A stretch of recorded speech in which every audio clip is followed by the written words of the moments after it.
क्या प्रेरणा थी, शब्दों को पिरोने की क्या कला थी, कैसे राष्ट्रीयता का भाव सिंचन किया जा सकता है।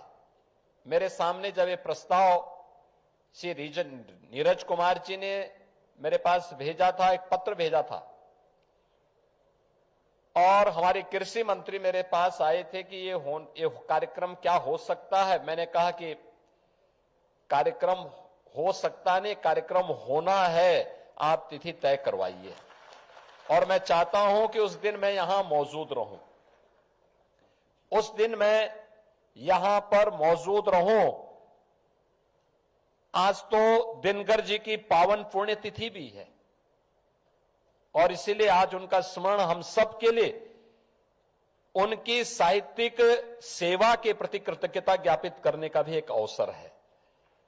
बहनों और भाइयों, मैंने कहा भी उस दिन रखे जिस दिन मैं भी उस कार्यक्रम में भागीदार बन सकूं, क्योंकि आप देखते होंगे कि मैं अक्सर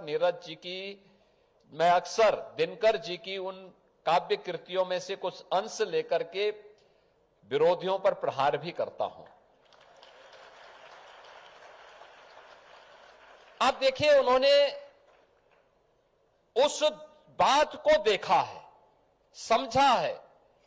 भारत धन धान्य से परिपूर्ण रहा है, दुनिया की एक ताकत रहा है, लेकिन भारत ने सैकड़ों वर्षों की गुलामी भी सहा है। बल में, बुद्धि में, वैभव में कोई भारत का मुकाबला नहीं कर सकता था, लेकिन हमारी कुछ खामियां भी थी, कुछ कमजोरी भी थी, और कैसे उन्होंने उस पर प्रहार किया, मुझे देख करके अच्छा लगता है। आप इस नाट्य मंचन के माध्यम से भी देखेंगे।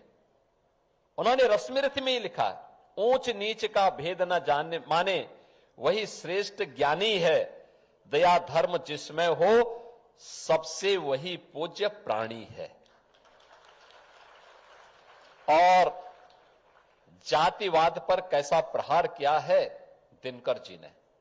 मोल जानना बड़ा कठिन है, नदियों का, वीरों का, धनुष छोड़कर और गोत्र क्या हो सकता रणधीरों का।